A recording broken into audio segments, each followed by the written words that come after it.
Okay, I think we'll get started. Hello, kia ora, namaste, and g'day. Welcome to this session on public engagement with Antarctica in a changing climate. So this is a session associated with the SCAR Action Group on public engagement with Antarctic research.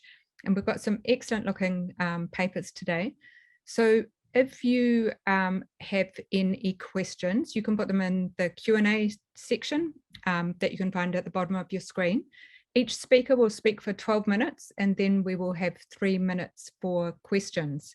We're going to have 4 presentations and then we are going to take a short break and then we'll have another 3 presentations after that. There is also at least one e-poster associated with this session, which you can find through the conference website.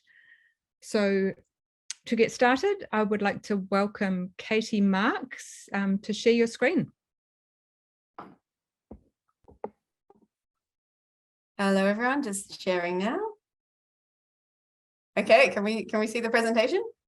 Perfect. Fantastic.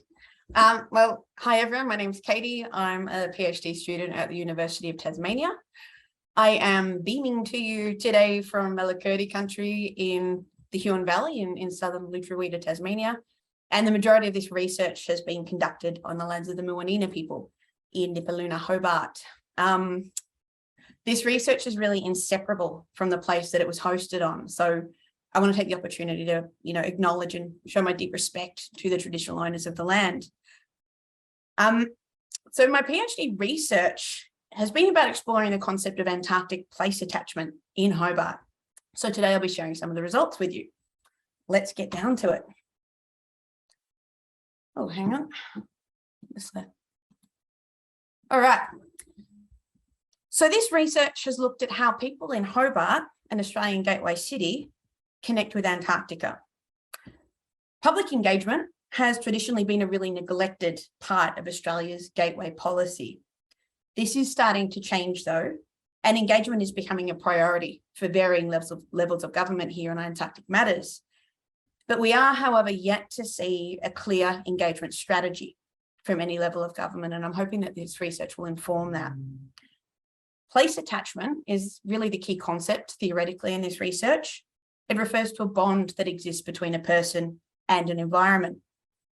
Place attachment has been linked to pro-environmental behaviour and therefore has a lot to offer our discussion on how we help people to care about Antarctica and take action to protect it. But there is a bit of a catch.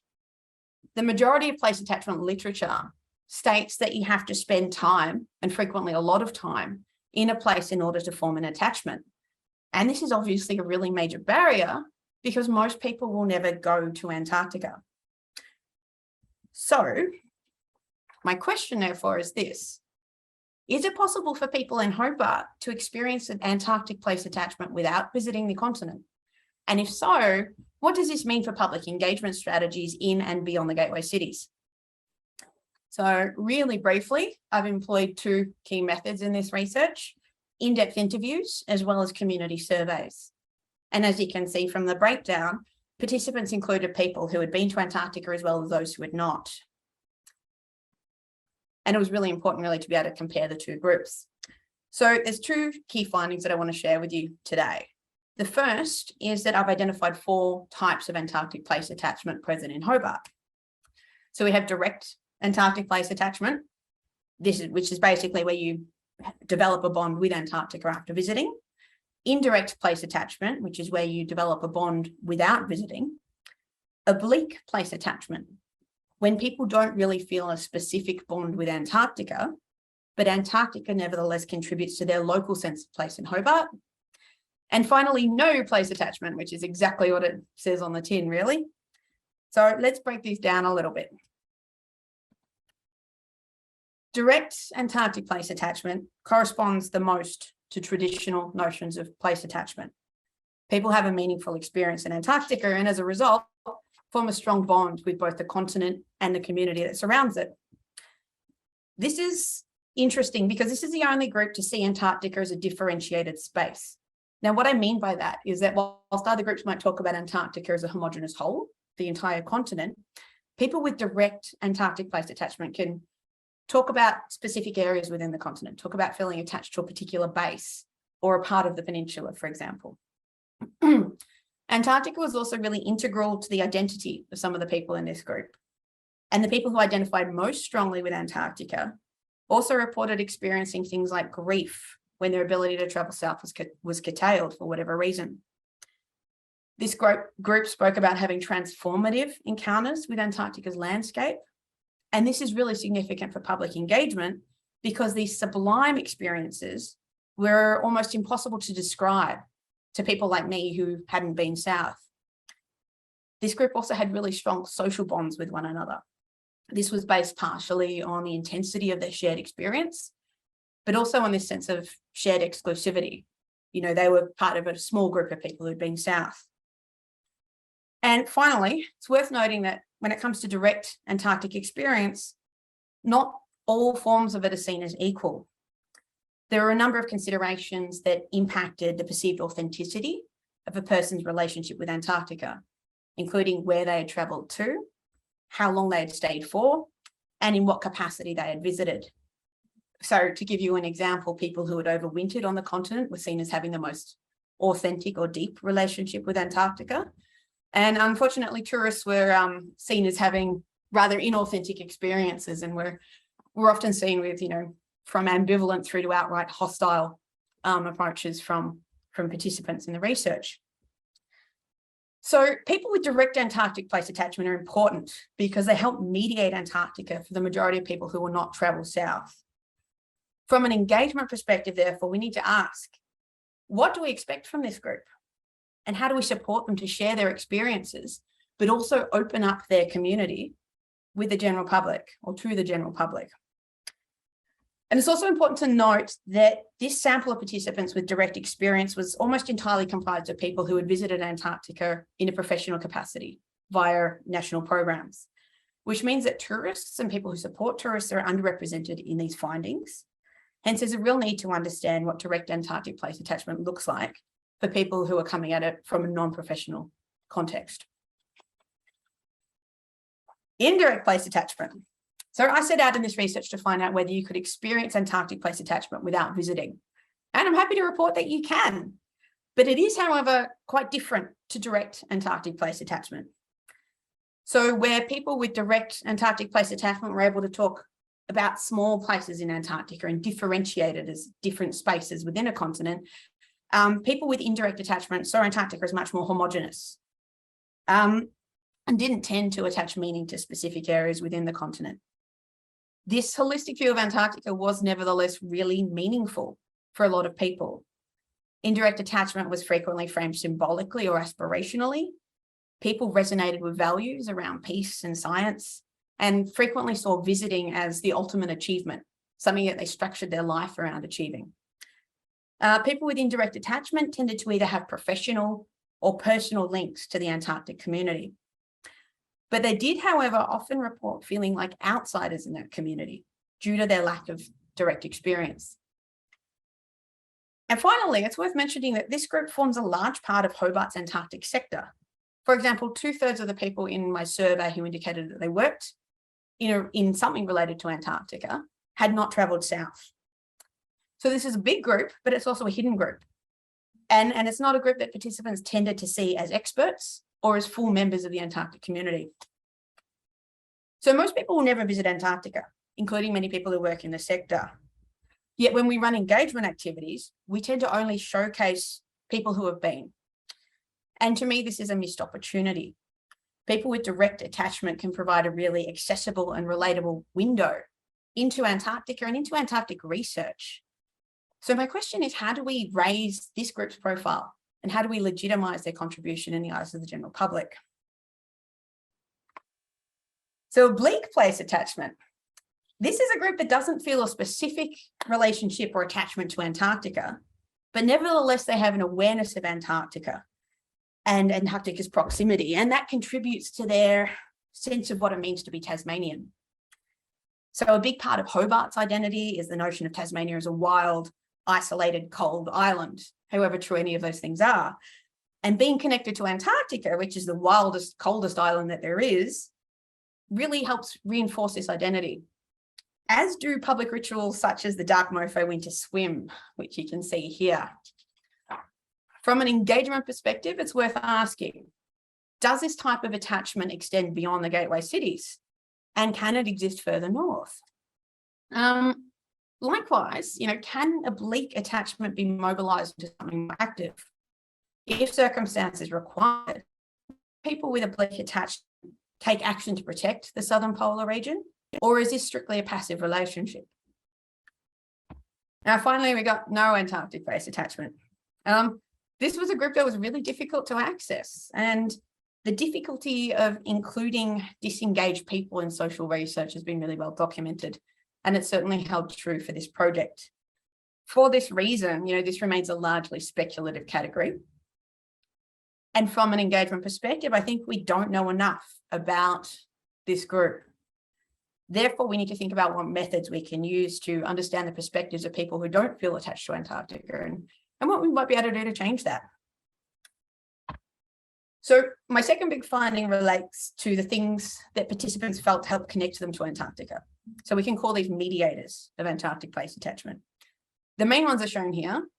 I don't have time to go into all of them, but I'm more than happy to chat with anyone afterwards. But a few highlights. Number one was that knowing people who had been down was a powerful mediator for people. Not only did this give people a sense of personal access to personal stories, but it also helped them feel part of the Antarctic community. I think we tend to rely on this a little bit in Hobart. There's a common saying that everybody knows somebody who's been down. My survey data, though, shows that that's actually not true. So we need to think about how we extend this sense of personal connection to the wider community. Number two, really simple, oldie but a goodie, but Antarctic ships, far and away the most powerful mediator. So we need to think about how we incorporate things like ship visits into public engagement strategies. And finally, spending time in nature was a really, really interesting point. People tended to feel, or reported feeling, that spending time in one wilderness, for example, a mountain or a forest, helped them feel connected to all wildernesses, including Antarctica. So we need to think about how we can mobilize this sense of generalized place attachment to support engagement with Antarctica, as well as other remote, wild, vulnerable places. So to sum it all up, Antarctic place attachment is a complex thing in Hobart. We need engagement policies that reflect this complexity. Future strategies should think about how we can tailor approaches to each engagement type, and also really think about the interaction between different groups and how we can support each group to engage other people. In terms of future research, it would be hugely valuable to compare my findings with the experiences of Antarctic tourists, and also with people from outside of the gateway cities. And finally, there's really a lot of potential here to extend this type of research to other remote, vulnerable places, including the Amazon, the deep ocean, and of course, those fascinating places beyond our own atmosphere. That's it from me. Please reach out. Here's my details. More than happy to have a further chat about it. Thank you so much, Katie. That was really fascinating. Now, people, if you've got any questions, please write them in using the Q&A function down the bottom, and then I can read those questions out and put them to Katie. But for now, Katie, can I just ask, what are your plans for publishing or sharing the results of this research? Well, first step is to put them into my thesis. So I'm hoping to submit the thesis by the end of the year. So that's where you'll get most of it. But once that's all laid out, I'll certainly look at other ways to disseminate it. Super. We've got another question here. How could your methodology be used or expanded to study the tourist cohort in the future? And maybe what challenges are there with that? Well, look, the methodology that I employed was a mixture of interviews and surveys, and I think they're good for capturing this kind of attachment related data. Surveys are useful for capturing the extent of place attachment, whereas if we use interviews or more qualitative methodologies, it'll help us understand, really refine the typology that I'm talking about here. I think the biggest challenge in terms of working in a tourism market will be, taking a longitudinal approach. It's not enough to just look at how this works on the ship, but how do we follow up with people down the track and see how how their experiences translate into pro-environmental behaviour 3, 4, 5, 10 years down the track. Yeah, oh, that would be really interesting. Thank you so much, Katie. So our next speaker is Claire. Claire, would you like to share your screen?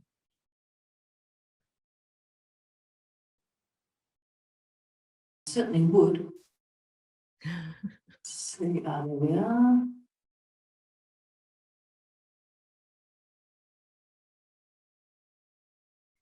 And people feel free to put the questions in while people are speaking so that then I can start reading them out in the question time. Thanks, Rebecca. Hello there, everyone. My name is Claire Conquez. I'm a senior lecturer in media and communication, and and it is my pleasure to be speaking to you from Nippaluna, Tasmania, where I extend my deep respect to the traditional custodians, from where myself and my colleague Linda are meeting today. And we are, today we're going to present some very interim findings from a much larger project that our team, and we've mentioned the team on the little black square down below, are doing with our partners at the Antarctic, Australian Antarctic Division. Thank you. I'm Linda Hunt. I'm a lecturer in media and communication at the University of Tasmania. So over the past 2 decades, researchers have increasingly turned their attention to public perceptions, knowledge and attitudes about Antarctica. Surveys and interviews have been undertaken in various contexts, including the Netherlands, Malaysia and the United States. Today, we'd like to share some early findings from surveys of public attitudes towards Australian activities on the icy continent.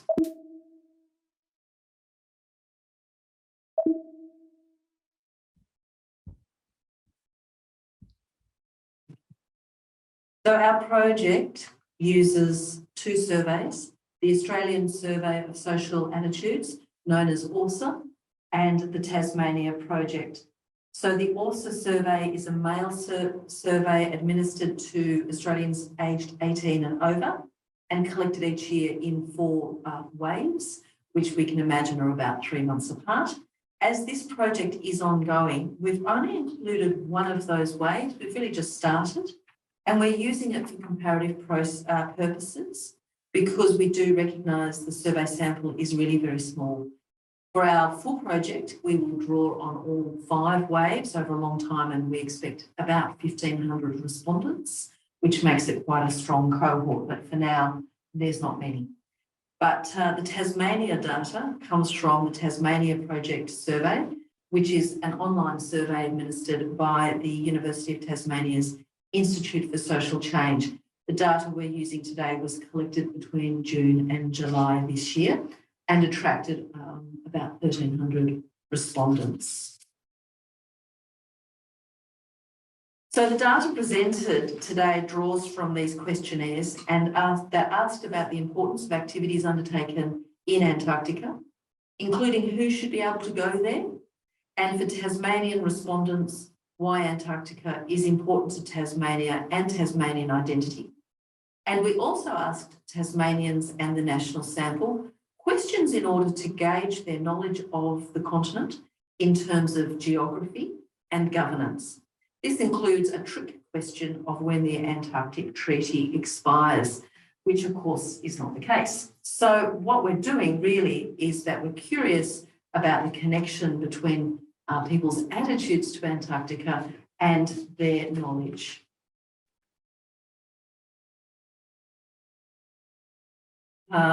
Before we drill down, we can summarise our findings as follows.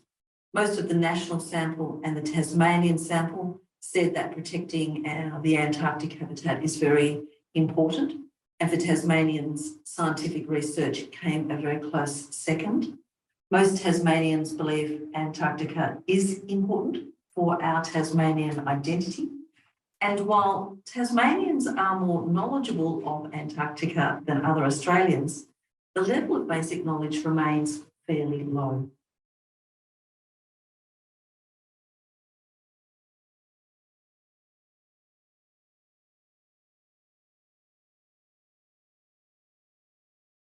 The Differences between the Tasmanian and preliminary national results indicate increased knowledge of the continent's physical nature, but not necessarily its governance. Comes with greater exposure from being a gateway to the Antarctic sector.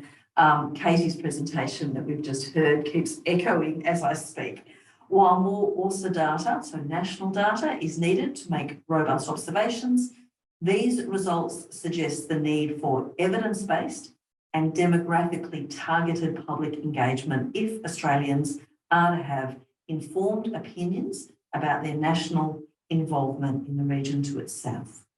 So far, our data suggests a relatively high alignment between the Australian Antarctic Division's aim of protecting and conducting science in Antarctica, and to a lesser extent to its aim of maintaining Australia's territorial claim.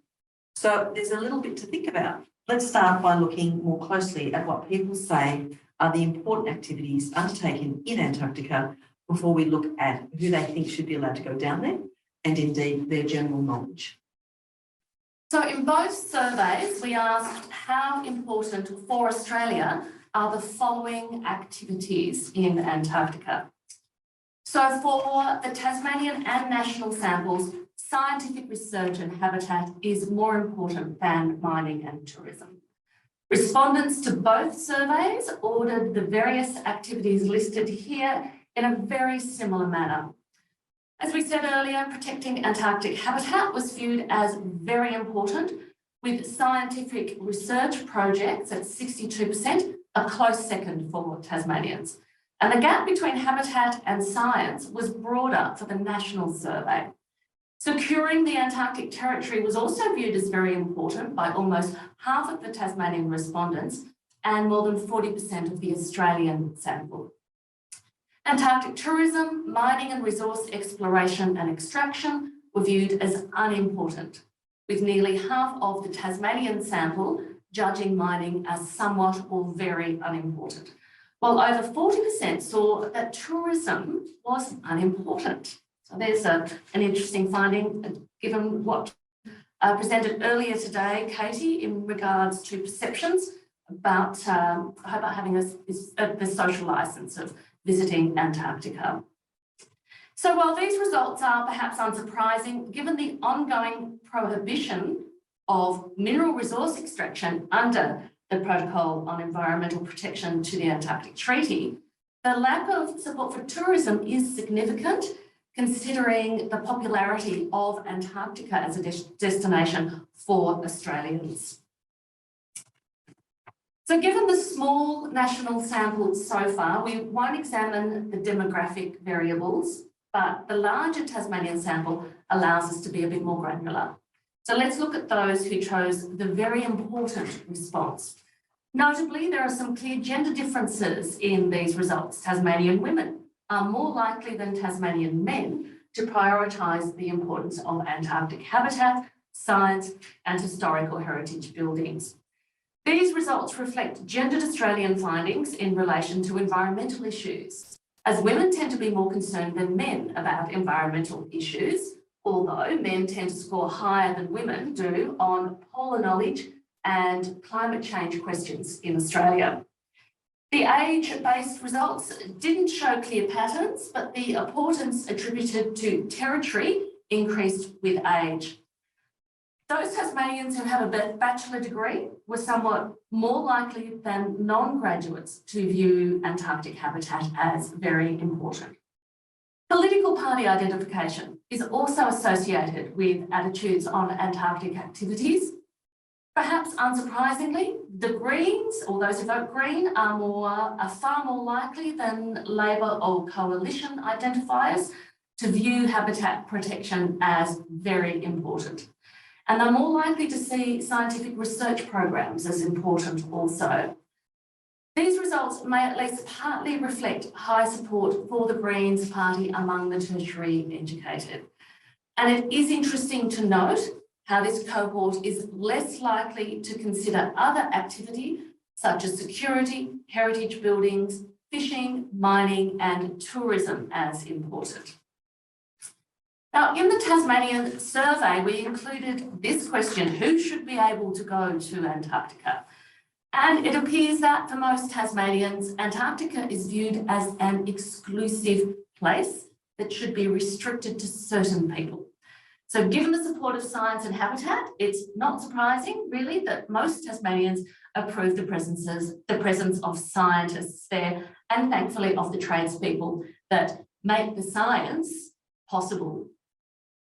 Interesting too is the support for human endeavours not associated with science, such as those endeavours done by explorers, artists and tourists.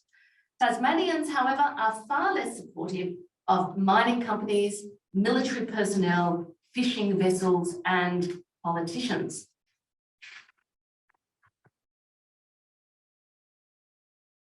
Let's get my page going. Now, gender differences are also apparent, although they are mostly relatively weak. Men at 58% are somewhat more likely than women at 50% to claim that explorers should be allowed to go to Antarctica, and are much more likely than women to allow tourists to go. So 41% men compared with 26% of women.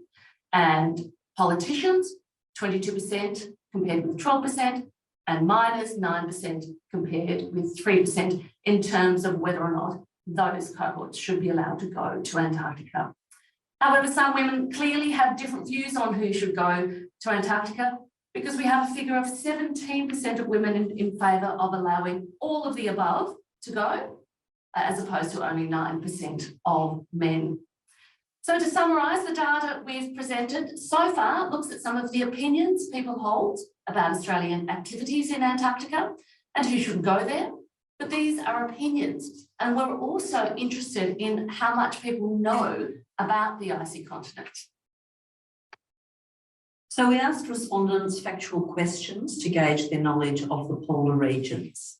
These questions include items designed to measure basic geographic facts relating to the North and South Poles, and also knowledge of Australia's Antarctic Treaty and territorial claims.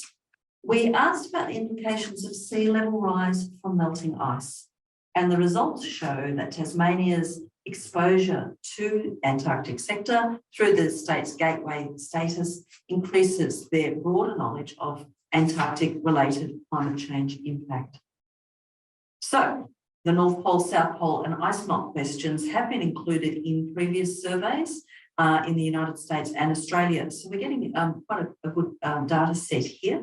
And we first asked questions about the North and South Poles to our survey respondents. These questions had identical response categories and asked which best described each pole. And around half of Tasmanians surveyed correctly identified the North Pole as floating over a deep ocean. In fact, almost as many of the national sample erroneously thought the North Pole was thick ice covering land. Almost 2/3 of the Tasmanian sample correctly answered that the South Pole consists of ice more than 1 kilometre thick, compared to 47% of the national sample. So the proximity of Tasmania to Antarctica and its role as a gateway city may have played a role in the greater propensity for Tasmanians to answer correctly on the South Pole questions. However, subsequent questions suggest there's more to the story, which is always interesting. So we asked, which of the following possible changes would, if they happened, do the most to raise sea levels? And again, 55% of Tasmanians answered correctly, choosing the melting of ice in Greenland and the Antarctic, compared to just 38% of the national sample. These results suggest that Tasmanians' exposure to Antarctic sector through the state's gateway status seems to increase their broader knowledge of Antarctica. However, when it comes to the Antarctic Treaty exploration, Australians are far more likely to answer correctly than Tasmanians, which seems a little counterintuitive, which again is worth exploring further. We're missing something somewhere. Can I just let you know that we're about out of time? So are you close? Yep, just about finished. So we next focused on what the influence of Antarctica means to Tasmania, and this is very interesting given Katie's presentation that we've just heard. We found that 31% of the Tasmanian respondents saw Antarctica as very important to Tasmania's identity, with a further 50% claiming Antarctica was somewhat important. Tasmanians identify a connection with the icy continent, and we can see that that comes with age. So 50% of the oldest cohort, so those after 65, saw Antarctica as very important for Tasmanian identity, compared with only 14% of those younger Tasmanians. And then overall, the results suggest a relatively high alignment between the Australian Antarctic Division's aim of protecting and conducting science in Antarctica, and to a lesser extent to its aim of maintaining Australia's territorial claim. There's relatively low support for activities that are currently allowable under the Antarctic Treaty System, which is interesting, such as fishing and tourism, as well as visits by politicians and artists. So the differences between the Tasmanian and the preliminary national results indicate that increased knowledge of the continent's physical nature, but not necessarily its governance, does come with Tasmania's greater exposure to the Antarctic sector from being a gateway city. So while more also data is needed to make robust observations, these results do point to the need for evidence-based, carefully considered and demographically targeted public engagement if Tasmanians are to have informed opinions about Australia's engagement with our icy neighbour. Thank you. Thanks. Thank you so much. I can allow one question if someone's got a burning question. I thought that I saw one hand raised, but I can't quite see where that is. I'm sorry. If anyone would like to just pop something in the Q&A, then I could respond.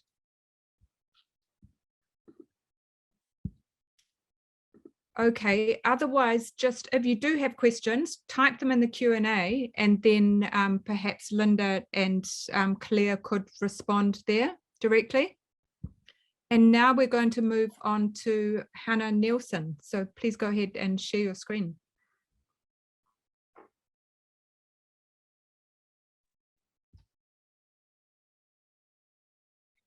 Yeah, thank you very much. You've got your third Tasmanian speaker of the day with you here. I'm Dr. Hannah Nielsen, also joining from Nepaluna, Hobart, presenting today on behalf of a team including Elizabeth Lean and Anne Heidi, who are also here and can respond to questions too. I'd like to acknowledge the Muanina and Palawa people on whose land our campus was built, and also acknowledge their elders, past, present, and emerging. So today, we're presenting a project that's undertaken in partnership with Hurtigruten Expedition that aims to examine empirically the impact of citizen science on visitors' attitudes towards Antarctica, and to determine how these activities can be designed to maximise positive change. We've got fieldwork scheduled for the coming 2022-23 season. It was, of course, delayed because of COVID-19 in previous years. So this presentation is not of the findings, but the objectives and the methods of the project. And we do really look forward to coming together with this community again in 2023 at the next SCHAS conference to talk a bit more about what we've found. We'll start here with citizen science, though, with the idea of citizen science. So citizen science, it can be defined as that public participation in that scientific research with members of the public partnering with those professional scientists to collectively gather, submit or analyse large quantities of data. And it's become increasingly popular as an activity over the last couple of decades, involving thousands of projects and millions of people with over 3,000 active citizen science projects listed on the SciStarter website. It's increasingly used in tourism research, and it involves that collaboration between the experts and the non-experts, again, that aim of gathering scientific data. And during that process, the tourists become part of the research process, and they're therefore both consumers and generators of knowledge, and the co-production of knowledge is a critical component of that method. But in contrast to the research that's outlined the process through which that citizen science data should be collected, there's been a lot less research into the impacts of citizen science upon the tourist's experiences. Jorgensen and Jorgensen 2021 argue that citizen science projects can contribute positively to the formation of environmental citizens by modifying attitudes. So individuals work collectively toward a common good, which is a vital aspect of environmental citizenship. And further, Brosnan et al. In 2015 have recognized the conceptual linkages between hopeful tourism and citizen science, because both challenge the dominant assumptions about the wider social relevance of their academic fields. And in this case, what we're looking at here, polar tourism, shipboard voyages are regularly presented as expedition cruises involving educational and environmental components. And in that context, citizen science has a really strong appeal, as these images here from a web search show. There's also now been established a Polar Citizen Science Collective, which is designed to promote and facilitate this activity and match up researchers with operators. And their current suite of projects involves things including observations of clouds or wildlife, use of Secchi discs in the water column, collection of samples such as phytoplankton, or photography as data. And then in the specific context of Antarctica, the appeal of citizen science is reinforced because Antarctica is, of course, that continent for science, and science is really what legitimates the human presence in that place. So those sort of citizen science activities within Antarctic tourism are commercial operators that offer citizen science options to guests through to scientific expeditions funded by citizen scientists. Cusick et al. Have both conducted citizen science and written reflexively on that process. And they write, because citizen science is a recent addition to polar tourism industry, we've not yet quantitatively assessed attitudes towards science and the environment. And they recommend collaboration with social scientists for that purpose. And that's also where some of the idea for this current project comes in. So when we think about this citizen science, and in many cases the selling of the science or the selling of that opportunity to participate in the science, the operators like it. We've got examples of marketing material. You'll learn fancy words like phytoplankton and microplastics, as well as how to collect seawater samples or track whales. This is one of the platforms available for that citizen science. There's evidence that it's existing for the useful scientific outcomes of that data, and of the potential to influence those who take part in positive ways. But it's also an activity that has been subject to criticism. And people have raised concerns that citizen science can act as a form of greenwashing, a sort of sop to the conscience of tourists eager to justify their own impact on the environments they visit. And that's what we see in this quote here from Blacker et al., who argue that public relations citizen science benefits capitalist firms primarily by improving their public image and deflecting accusations of causing harm. And particularly in a place like Antarctica, they go on to say that they think that citizen science projects could help assuage customers' guilt about vacationing in an ecologically fragile place. So we've got these opposing views about this activity, but we've got this need for more empirical evidence on what is the effect of that activity, not just on science and on that data that can be collected, but on the tourists themselves, the ones doing that activity. And that's where our question comes from. Can we use citizen science as a tool to deepen knowledge and an ethic of care for a place? And I think there's a lot of synergy with some of the work that Katie Marks has presented earlier as well, in terms of that idea of connection with a place. There's also borders on research that's being undertaken in the area of ambassadorship. Does it happen? How does it happen? How can science help? So citizen science offers a means through which tourists can undertake a project of meaning, which can potentially contribute to their understanding of the values of Antarctica and the importance of protecting it for future generations. So again, that's where our project comes in. We need to have the data for that. The more specific questions that we're looking at are how do citizen science activities, in this case, activities that are offered on board those Hurtigruten vessels, impact visitors' attitudes toward Antarctica? And then how can these activities be designed to maximize any positive change? So our team has a humanities and social sciences background. So we take qualitative approaches. In this case, it will be a combination. So interviews and also participant observation. We've been thinking about that time aspect of when to do those, and including a short follow-up after the in situ component. And I'd say in terms of participant observation, that observation is actually really important, because you've got what happens, and then you've got how people perceive what happens, and then as an extension, what they do with that afterwards. So we've included a bit more about the project design here. So again, we're working with Heidi on this work to accommodate the complexity of undertaking research in such a remote location and on board a cruise ship, and to elicit the tourists' in-depth reflections of their own experiences. We're using, in the first instance, semi-structured interviews, and we'll take a convenience sampling approach to having people take part in this study. It's a qualitative work, so what we need is to satisfy the objective of this research is to find people who can add new layers to the study. So not so much a matter of representation, but identifying tourist experiences within that activity of citizen science. So everyone who takes part in our project is also taking part in at least one citizen science project on that vessel as well. So it's opt-in interviews on day 1 or 2, and then on the second to last or last day as well as a follow-up, with 10 questions around motivations and experiences of engaging with citizen science, and also their perceptions of Antarctica, to see how that might shift.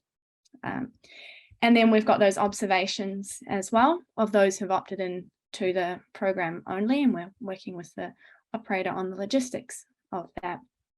And then a follow-up, as noted here, 4 weeks after the completion of the cruise. And that's supplemented by desk research, so that review of existing literature, for instance. And here, also that experience within other polar environments. And we say this project here, we're working in the Antarctic, but the findings we're hoping could have broader applications too. And Anne in particular has done a lot of work with tour operators all over the world, in fact, and particularly on ships. So she brings a lot of that skill to this project.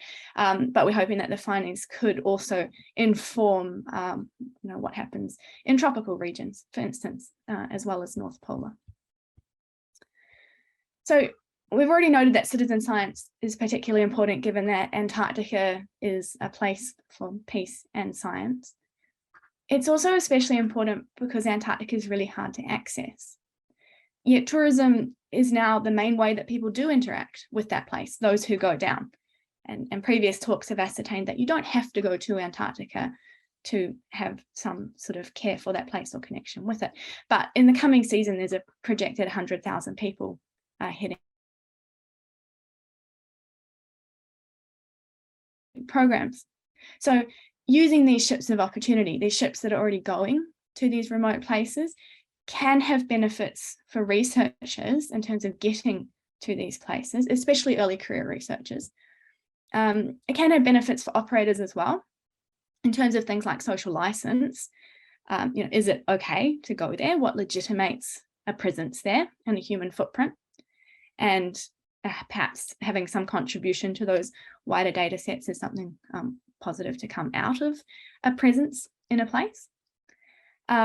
And it could potentially have benefits for Antarctica if this kind of activity can help raise the profile of the continent back home and help foster that ethic of care for a place.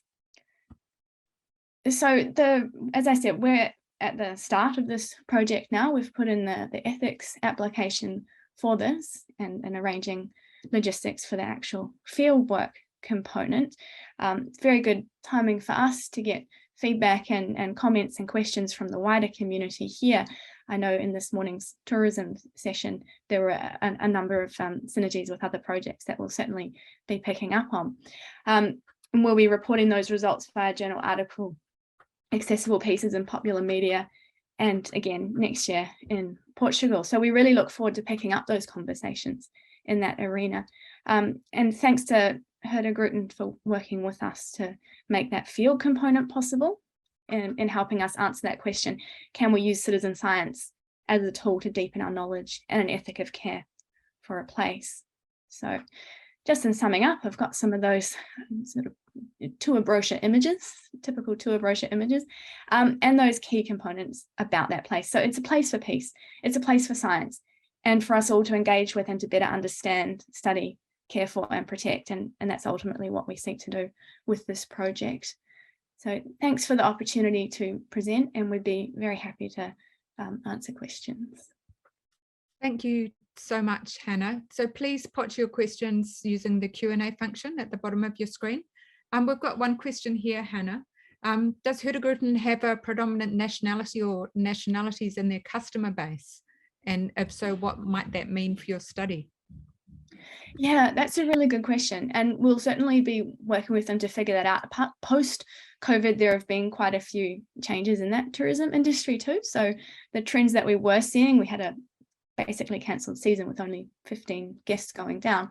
And it could look really different. It did look different in the resumed season last year. But that question of nationality and nationalities is a super important one. It's actually one that this research group, along with a larger group of researchers, are looking at in a parallel project. You know, what is the cultural background of those tourists? What version of a place are they bringing south with, and what expectations, and how does that change? And we're using a similar methodology to do that, but specifically focusing on that different background. So it's something we'll have to take into account here. I don't have a specific answer for you for that breakdown on the voyage we'll be on, but certainly when we write this up, that will be reflected. Fantastic. Please put any questions in the Q&A session. I'd just like to say that it's fantastic to see so much awesome research coming out of the University of Tasmania.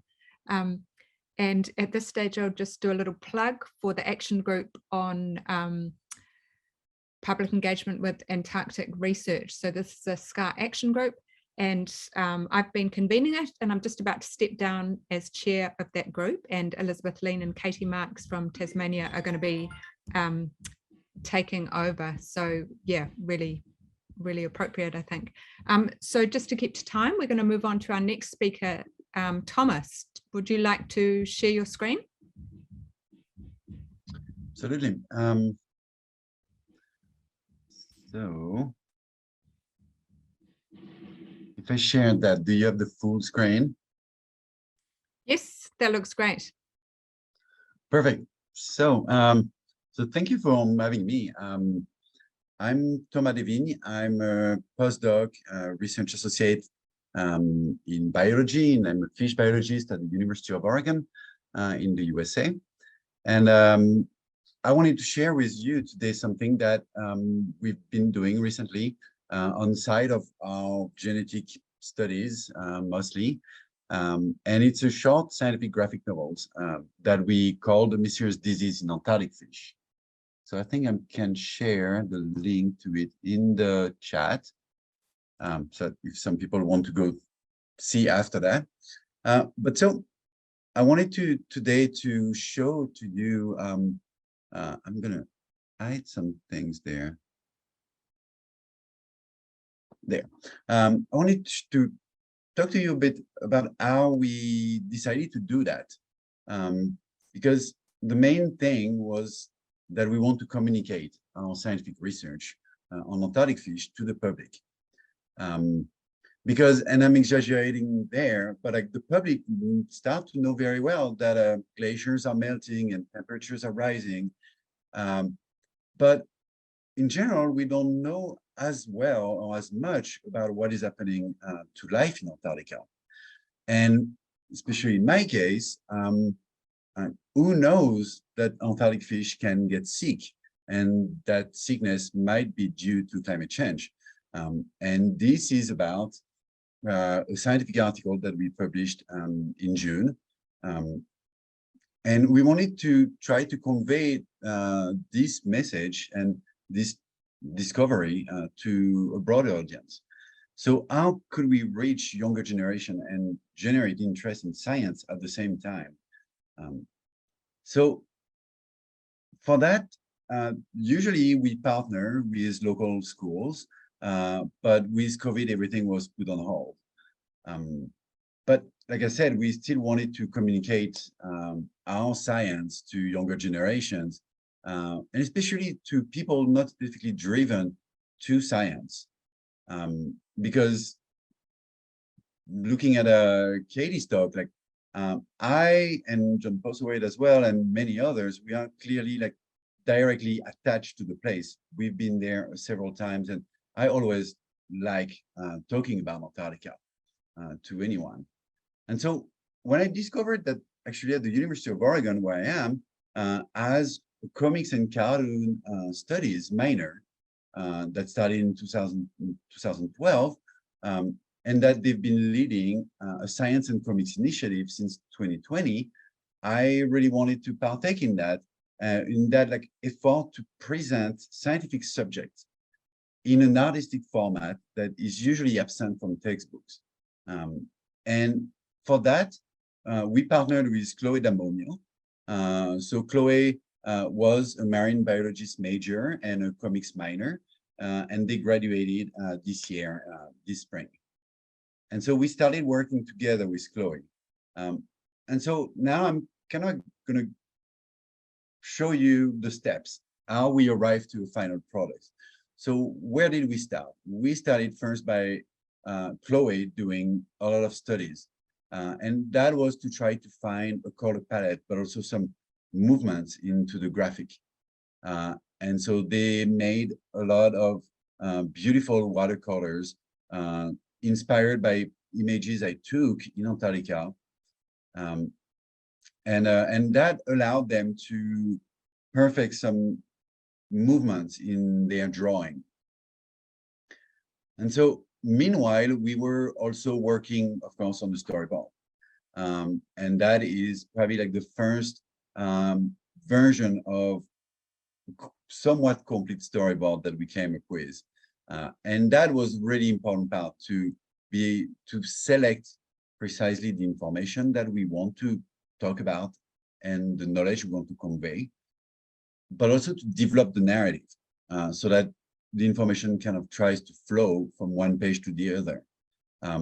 And at the same time to draft some text to see if we can fit everything in some pages. And we try also to have sketches of the pages to try to see organization and movements and action into our graphics. For example, here some movement when a net comes to catch some fish, or combining different information into one page to try to summarize the narrative faster. And that is what it looks like when it's me, not the artist, trying to draft a page. So after we have all that, we try to set the page, and then Chloe drew them, and with the pencil. So really just black and white, with always keeping in mind where we're going to put the text and how much text we will have. Because for some pages, like I'll show you later for this one, it was quite important to have some positioning available. After that, we, of course, went to the colors. So at the beginning, Chloe did a lot of watercolors, but we switched from watercolor to digital coloring because that allowed them to explore new techniques and new tools. Because in addition to being a scientific product for us, that was also an educational work for Chloe, because that was part of her last year at the UVO. So the flat colors is when the pencil image is just colored with homogeneous colors.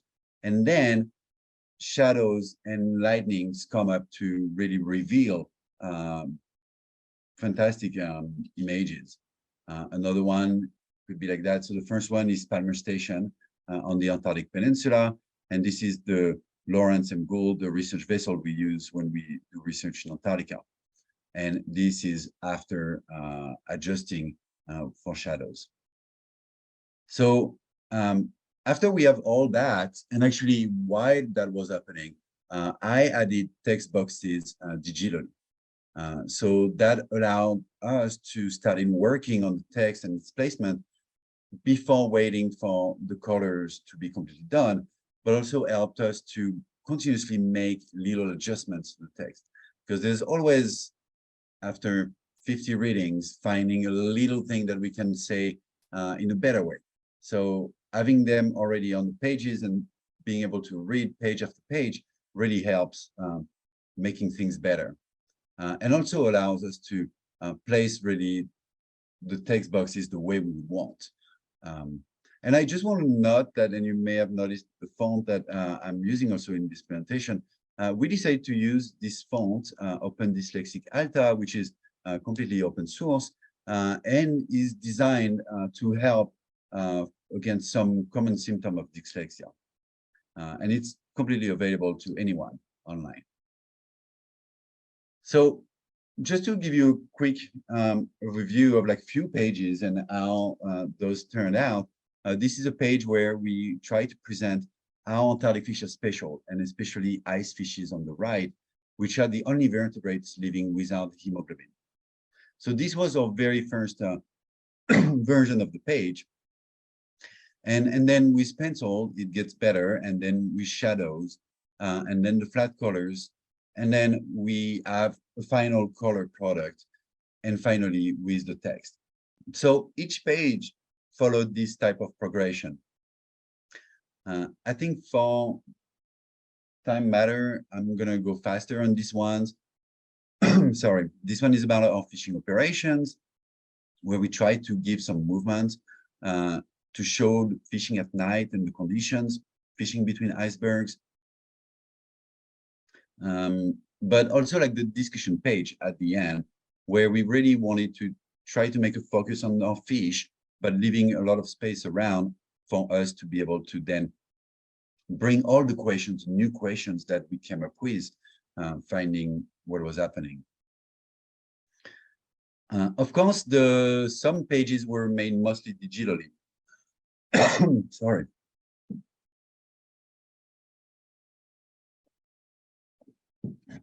For example, this page where we want to explain the evolutionary origin of Antarctic fish, we wanted to bring pictures, but also some really actual data. And so it was easier almost to incorporate directly scientific data compared to trying to draw them.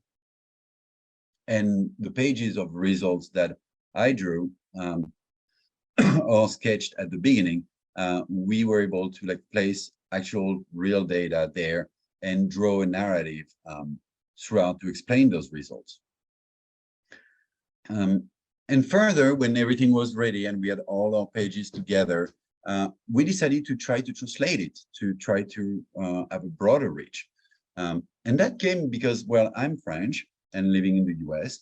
And then I was thinking that maybe I could translate it in French. And it turns out that in our co-authors of the scientific paper, we also had a Spanish colleague and Danish colleague.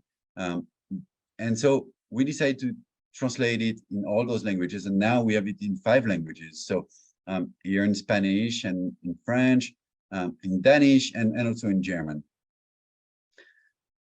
And so finally, the final step was, of course, to like try to disseminate it and publicize it. So we copyrighted it to protect the artistic work, but it's completely free to download on our website, and you can scan this QR code that will take you to the website. But it's also deposited in Zenodo. So for us, it's, as researchers, it's good because we can have a DOI, and then we published it or mentioned it on Twitter, Facebook, but also the University of Oregon wrote a piece both on our scientific article and at the same time on the graphic novel. And NSF helped us as well, like publicize it. And we sent it to some teachers group, and maybe we can also get the help of SCAR to try to disseminate it. And so in conclusion, do we want to make more comics? Yes, that would be fantastic. And we are planning on continuing working with the English department at the University of Oregon to continue doing that with other students because it was a really great mentoring experience. And I would recommend it to anyone actually.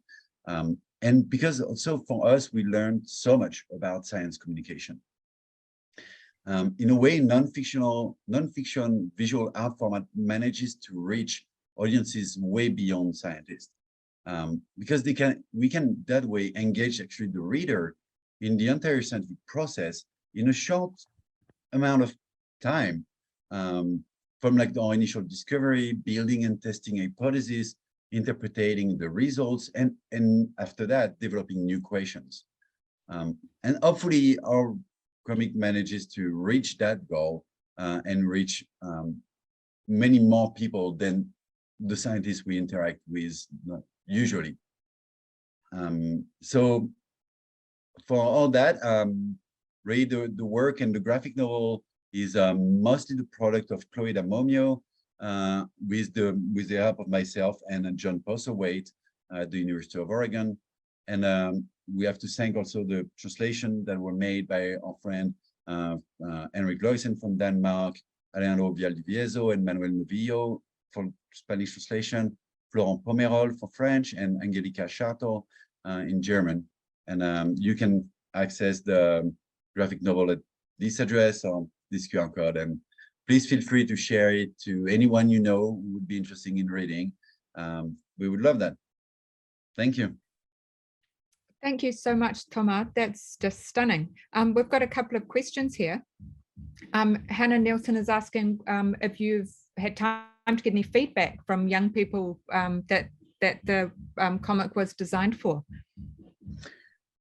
Just a few, actually, mostly from kids of colleagues who read it and really liked it. But I don't know if it's because of the timing as well, because we released it at the end of June. So most classes were over for the summer break. And so we hope that in the next year, some classes may use that as a material for class, for discussion. And we would love to have more feedback to see what we can improve. Super. And we can definitely share it through our networks, through the Action Group on Public Engagement and Polar Educators International as well. And then Katie's asking, did you solely publish online, or did you also make physical copies? So for now, it's only online, just a free PDF to download. And we have not printed it yet. But we might do it to distribute. For example, if I had come in person, if that had happened in person, I would probably have had several printed copies to give away to people around. And we plan also on participating into local events, for example, like what we have in Eugene, Oregon, the first Friday art walk, where we could also try to publicize our work, but also like the different work made by all the students at the University of Oregon doing this science and comic initiative. Yeah. Oh, super. And for those of us in the Southern Hemisphere, our kids are still at school right through till November. Yeah. It's true. Hey, thank you so much. So we are now going to take a little break, and we will resume at 6:15. So this is just going to give us a time for everyone to have a cup of tea, a stretch, whatever, and to get our next lot of speakers ready. So perhaps if Swati, Denise, and José could join the team of panelists, that would be great. Maybe we could pause the recording for now, if that's possible, and we'll see you back here at 6:15.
Denise, yeah, we're going to try and admit you as a panelist. I just need the SCAR IT team to do that.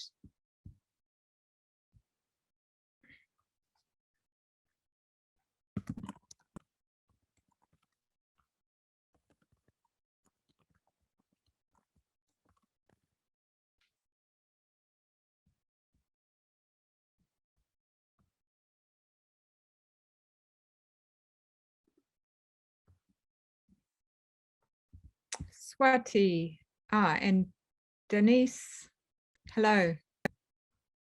Hi, Rebecca. Thank you. So do you want to just try sharing your screen? Oh, hi, José.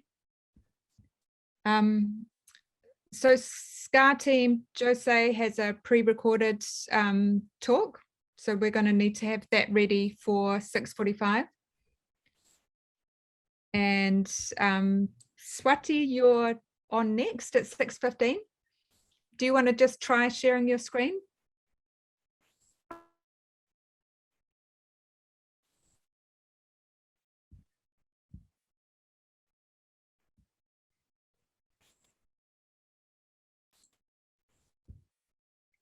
Is it possible to pause the recording, or can I do that? Yes, you can do it.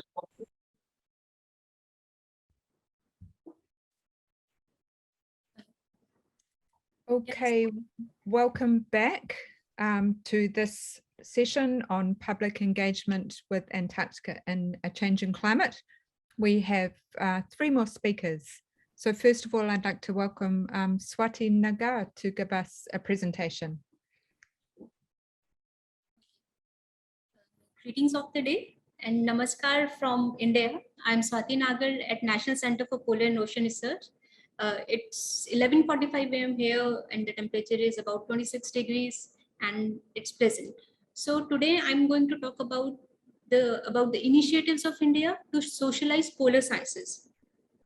So the overview of my presentation is I'll be talking about the institute, a bit about the scientific social responsibilities, the platforms that we are using to popularize science, a bit about the virtual reality technology that we have started using as a part of outreach, and observations and conclusions. So let's get started. NCPR is a nodal agency for the Indian polar programs, and the institute maintains stations in Arctic, that is Himadri, Himansh in Himalayas, and Maitri and Bharati in Antarctica. So with such a trans-hemispheric areas of interest, it becomes more important for the institute to popularize the polar sciences, especially in the country which is thousands of kilometers far from the polar regions. So, and the climate change is definitely impacting across the globe. So as per the IPCC, the global warming in near terms is reaching 1.5 degrees that may cause multiple climatic hazards and multiple risks to the human and ecosystems. And it accelerates the ice flows and retreat in Antarctica, which has a potential to increase the sea level rise, the southward contraction of the Antarctic krill's habitat in Southern Ocean. So all these and many more are some of the ecological projections due to the climate change, but there are many economical projections also. Therefore, climate change is a socio-scientific issue, and the creating awareness about the same is not only the need of the hour, but a necessity now. So to address this, we have a scientific social responsibilities, because the role of scientists is not limited to the lab or the field, but they have an ethical obligation to giving back to society. So recently, India has approved a policy on scientific social responsibility that synergizes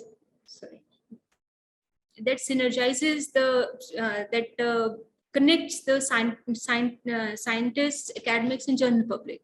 So under this policy, all the scientists needs to connect to the community, spread awareness about the science and technology, thus enlightening the social conscience of the scientific community. So basically, it's a two-way interaction where the scientific community empowers society, and the society in turn provides the society need-oriented research. In climate change scenario, it brings the opportunity for the society to understand the gravity of climate change. and also takes the action at local and individual levels. So we do our part and we popularize and socialize polar sciences using the different platforms. We enlighten scientific community by organizing the scientific workshops. We educate public and students by organizing webinars, student scientist interactions, panel discussions, etc. And we encourage people and students also by participating through the scientific fairs, exhibitions, by delivering popular science lectures, by visiting schools, interacting with the students. And as far as we are trying to enhance our outreach activities, and during the last year, we are really happy to interact maximum with the school students, because these young students are the future of our country and also the world. So it's really important to encourage them, to make them understand what is climate change, it's not only the consequences of climate change is not only limited to the polar region, but its implication are there on the world as well. So NCPR organizes the National Conference on Polar Sciences. This is a biennial conference, and it provides a platform for the Indian researchers to share their ideas, to share their research experiences in the polar regions. Using the online platform and realizing that online platform connects to a larger number of audience, we organize the Indian Polar and Ocean Mission, in which we organizes the lectures on polar and ocean realms. Antarctica Day celebration, it's like a outreach ritual for us, because every year we celebrate this day, and last year we organized the national level painting competitions, and all these beautiful paintings we received from the school students, and there are many more and beautiful paintings that we have received. We are fortunate that Professor Steven have delivered a lecture on the 21st Foundation Day of NCPR, and again, using the online platform, we have organized a quiz competition, and that was open for all, and we have received an overwhelming response across the country. Therefore, post the event, we had arranged a session and we interacted with the winners just to understand about their views and how they are contributing to the environment sustainability. We interact with the students. We invite the students to the NCPR, interact with them, do the lab visits, and also we visit the schools. Yeah, and recently we have initiated science updates. It's a monthly column that we share on the NCPR website, where we share the simplified science stories based on the research papers, and these are for the students and the general public. And this is our team. We are trying to connect people to the pole through the participation in exhibitions and scientific fairs. We organize live interactions with the scientists who are there in Antarctica in our station Bharati. So people were really got excited to see that there are people in such an extreme environment and how they are surviving, how they are dedicatedly carrying out their work over there. India International Science Festival. NCPR hosted this event, and this is one of the mega events of 2021, because in this event, about thousands of people across India, including the school students and the experts, have participated. And there were parallel sessions that includes the showing the projects, creative projects in science, and experts lecture, interactions, live interactions with the scientists in Antarctica, etc. So as a part of IISF, we also participated in the Science Expo in ISF, where we got the opportunity to interact with thousands of students. There we introduced the virtual reality tools, and they were really excited to see that. And not only the students that we got the opportunity to interact, but we had interacted with the policymakers also.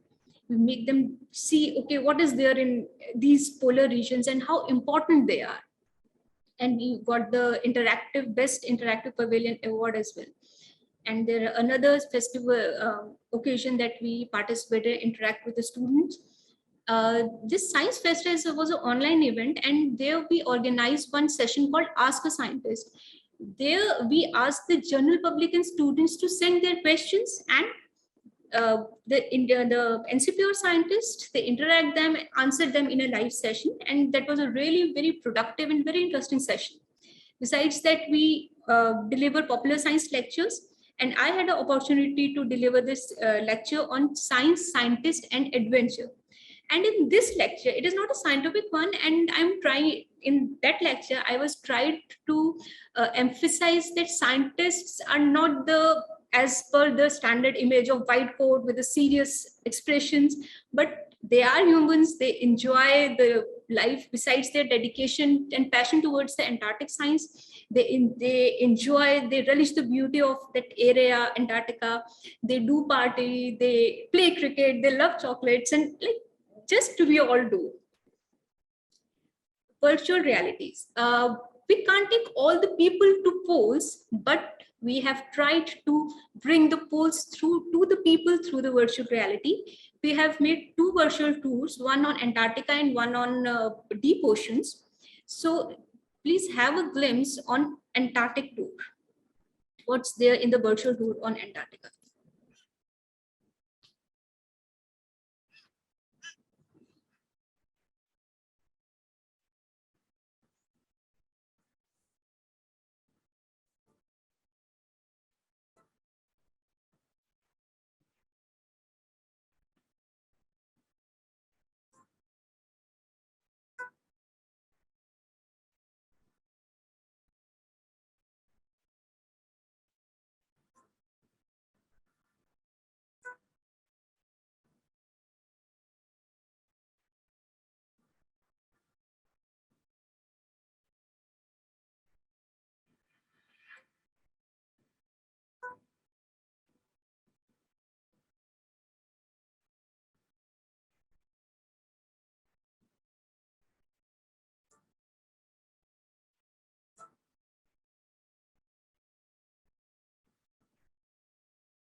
So in this tour, besides the landscape, besides showing the austral summers and winters, we have one section where the audience or the people have to cross the crevasse. And if you look down, it's deep and many people have scared of that.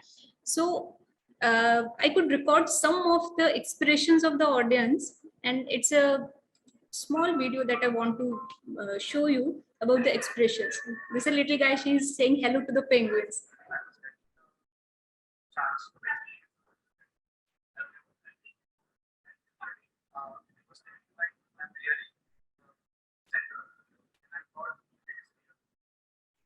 She's trying to pat the penguin.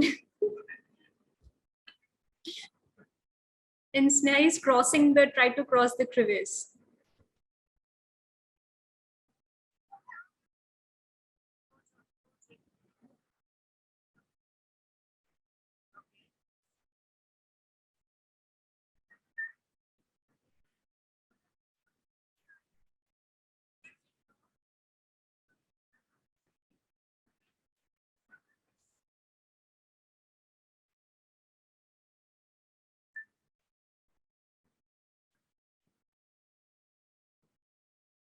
So besides that, we got some good words from the audiences, not only from the students, but from the academician also. And these are really a motivating work. These are really the motivation for us to move forward.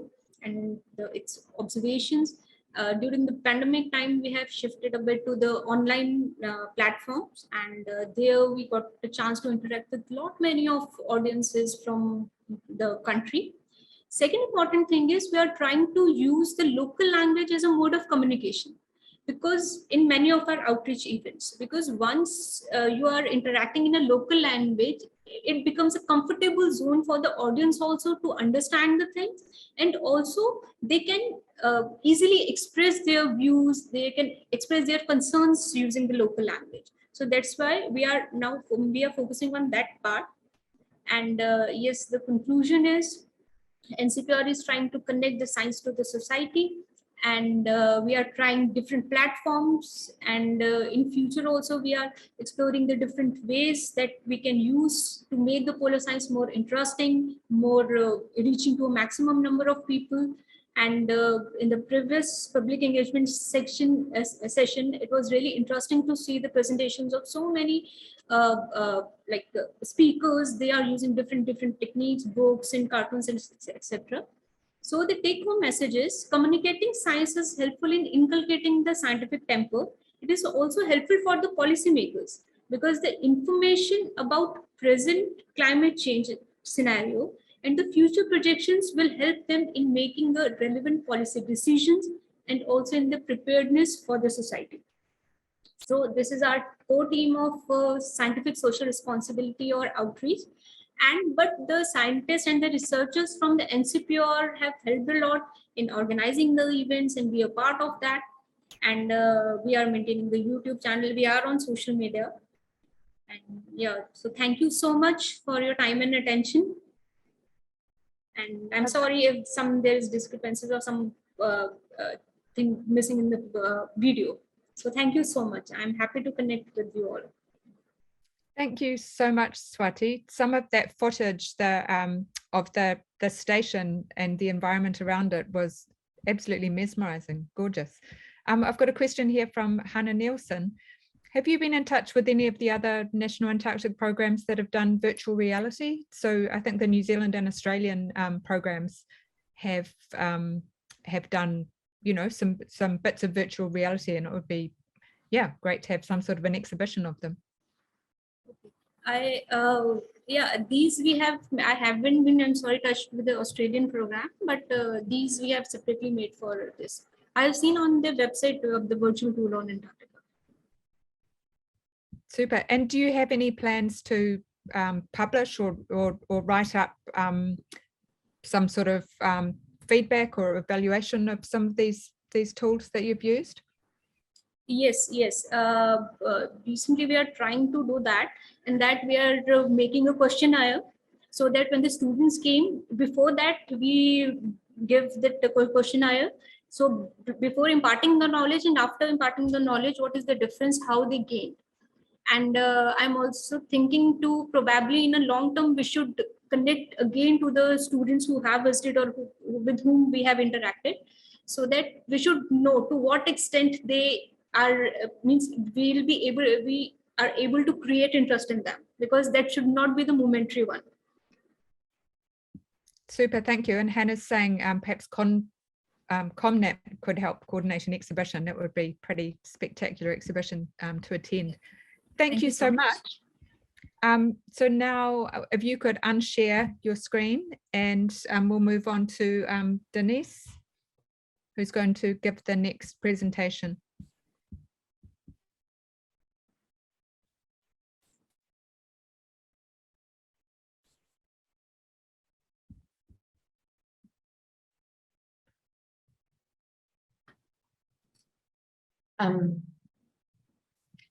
Can you all see my screen well, everyone? Yeah, do you just want to put it in slideshow mode? Let me do it again.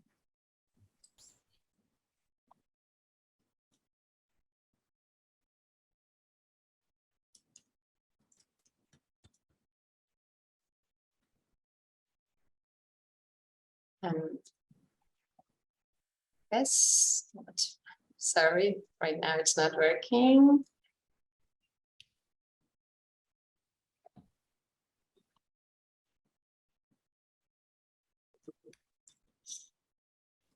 I think you should be able to share your screen and then click it on Start Slideshow. Yes, yeah. Perfect, thank you. All right. So you see my screen right now, right? All right, perfect. So yeah, hi everyone. I'm Denise, working as a researcher at the Polar Research Institute at the Scientific and the Research Council of Turkey to conduct the education outreach activities. And today, I will try my very best to summarize or highlight some of the key points of the institutional memory that the PRI or the other way Polar Research Institute has conducted here in Turkey. So as the content flow, I will start with the history of the involvement in polar research, actually the awareness among youth. Then I will continue with the capacity building on education and outreach in polar regions. Later, I will touch upon some of the indicators that we engage with. And finally, I will wrap up with some of the future SMART goals that we expect to do. So, as you all well know, the Earth's recent history has been dominated by the dramatically growing human activity since the 19th century.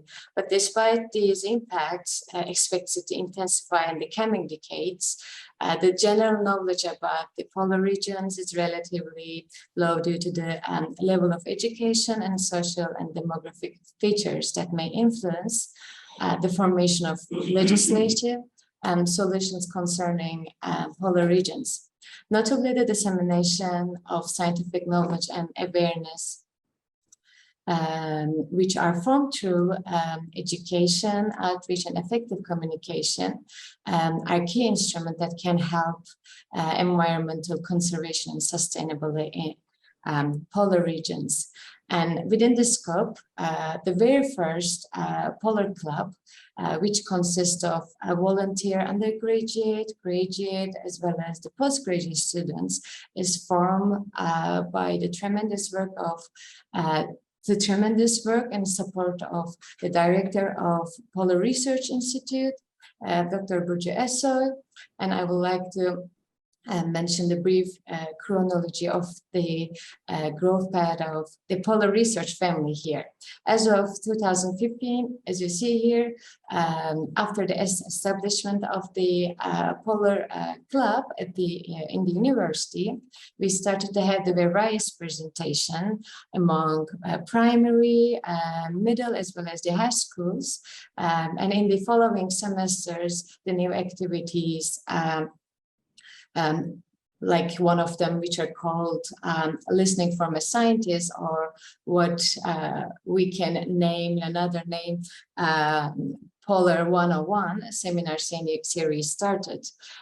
This was another inspiring talk series to encourage students who are willing to pursue their future careers in potential polar research topics. And of course, we have the other activities, but I want to highlight the very main points in this chronology.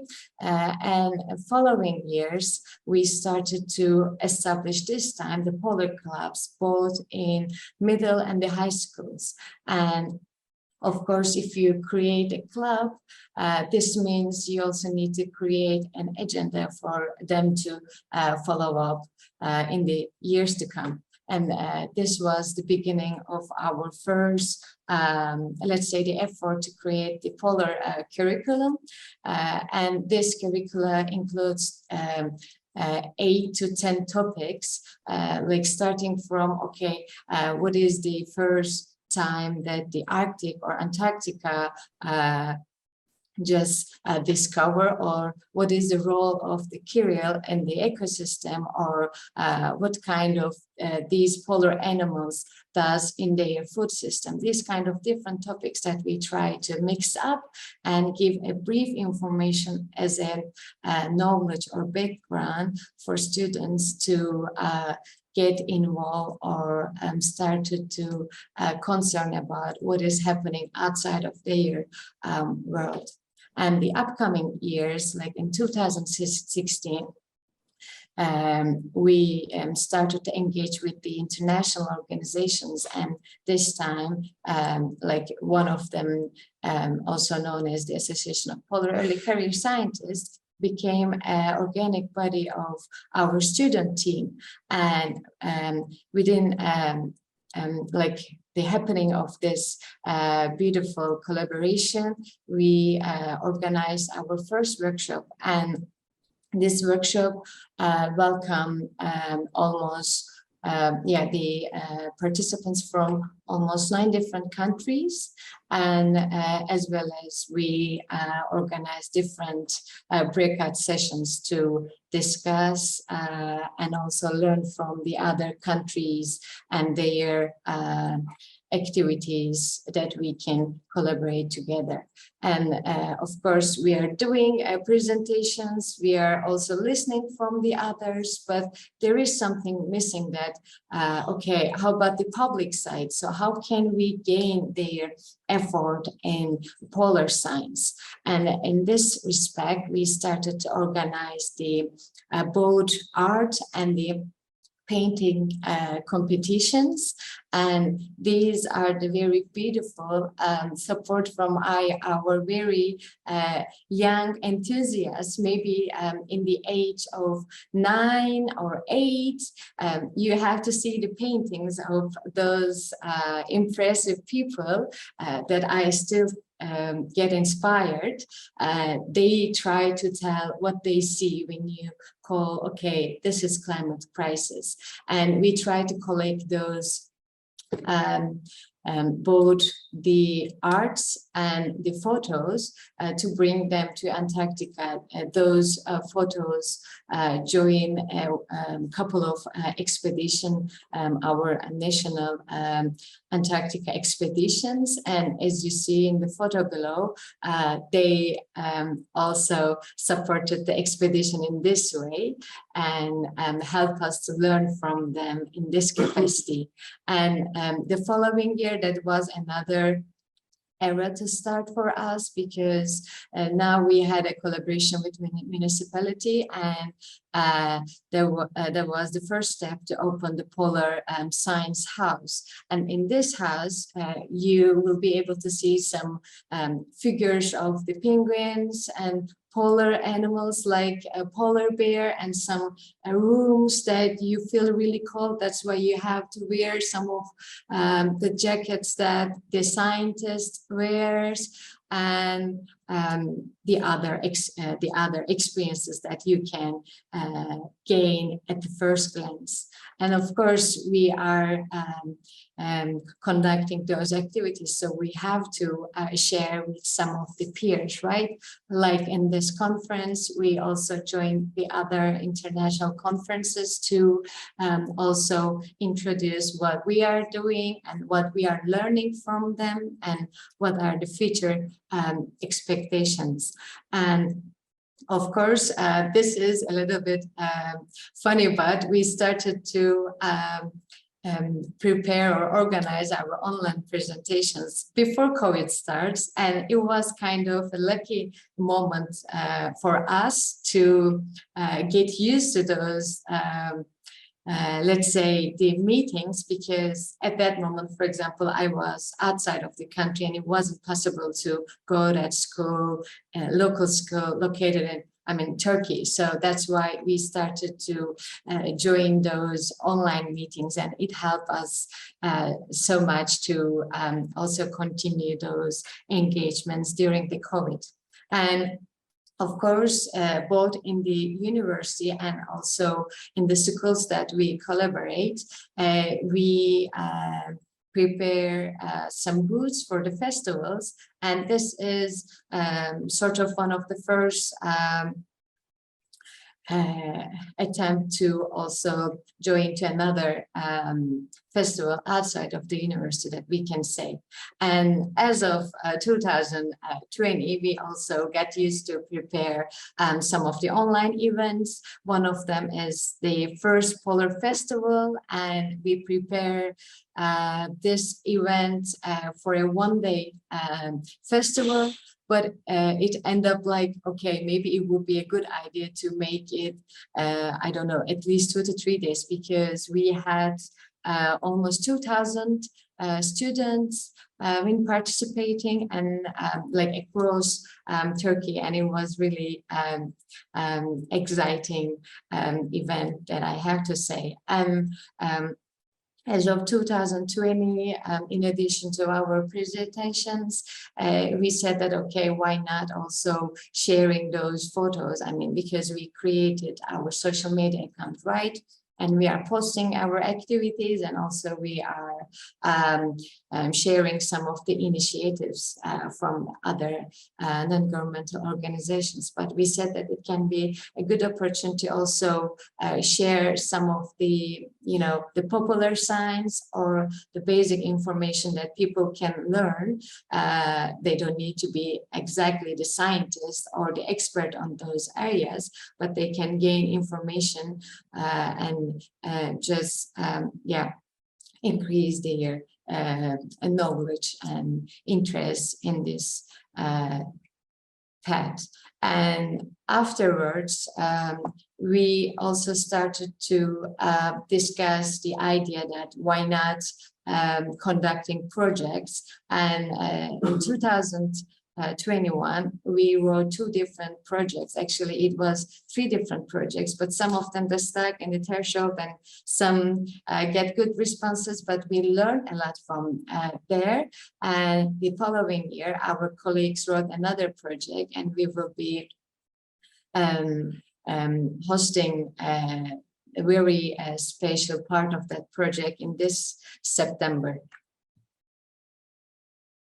And here I would like to give some of the examples very shortly to draw an idea, okay, what are the topics or what are the main outcomes that we learned from those surveys. So this graphic briefly shows the common activities on the left side of the bar that are held throughout the years between 2019 to 2021.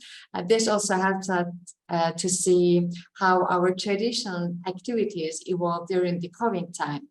And as you see, like we have the climate polar regions related presentations, and as I mentioned before, collaboration with other organizations, but there is also important points that I want to mention is the gamification. So we also learned from this term and before the term, because 2019 was the term that we learned, okay, in our daily life, we play games, right? And why not also using those games as a tool to bridge the knowledge and the experience with the kids and the youth. And in 2019, for example, with the memory card games, we started to play with the participants in our festivals, and that became a very famous activity. And now we try to also improve the game. But the main idea in this graphic, as you see in 2019, we thought that we are increasing the knowledge, or we are increasing the awareness within the, the public and the schools. But in as of 2020 and 2021, this actually improvement gain a strong, let's say, speed. And now we are very happy with the results, and we would like to continue improving in this respect. And I would also like to share some survey results that we made with the high school students. This is one of the, let's say, the last survey results to measure how their knowledge change after the presentations and practices we had together. So basically, as you see, 1959, I guess the best vote to answer the question of, okay, when the Antarctic Treaty was signed. But as you see here, we try to also remind them what we learned from the curricula or the current presentation that we made, and we try to sum up.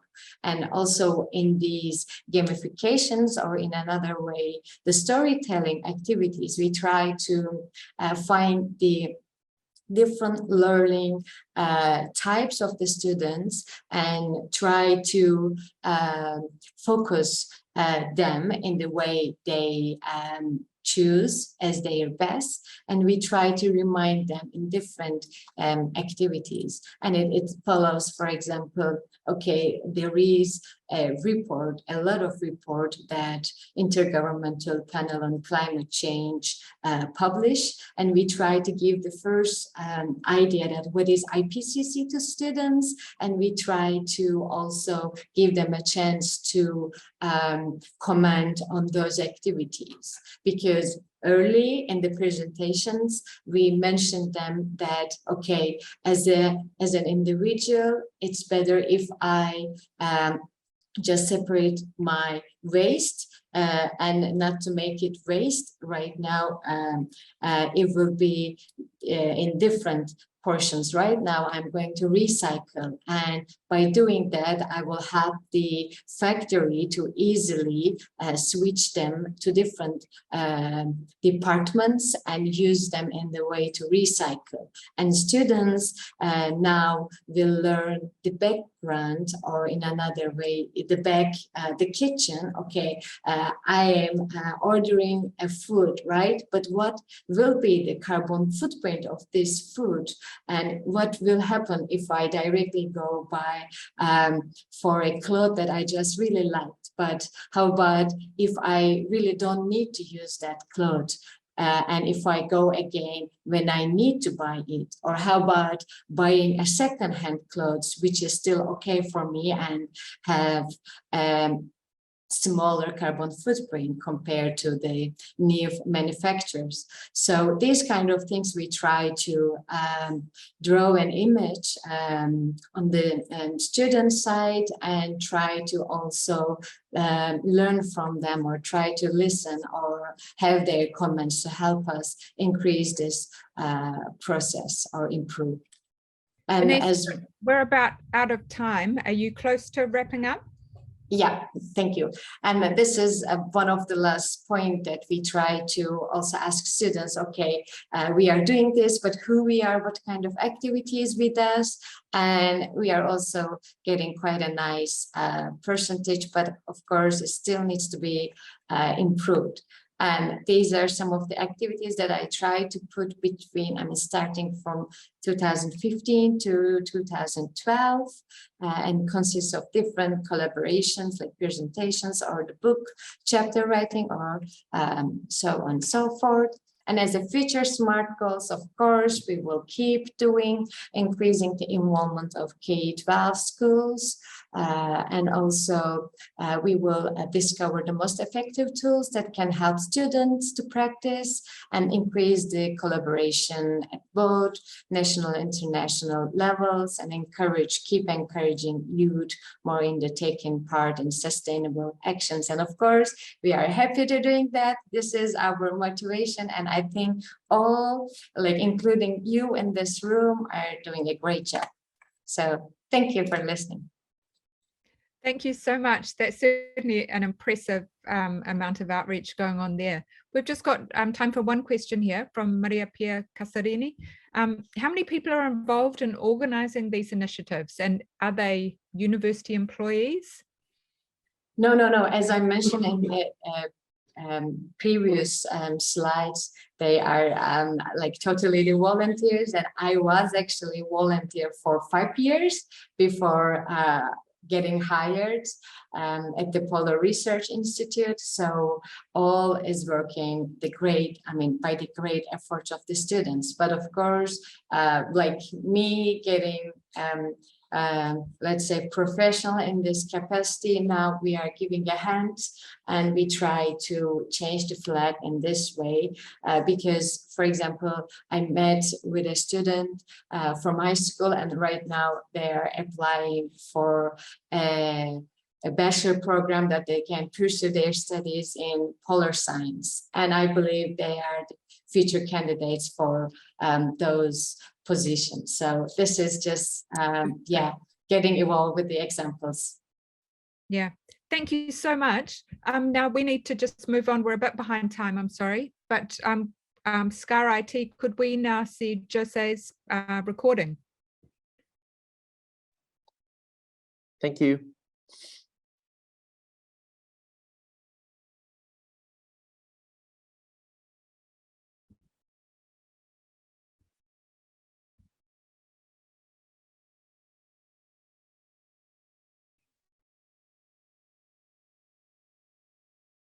So IT team, we're just waiting for José's recording. Great, here we go. Thank you.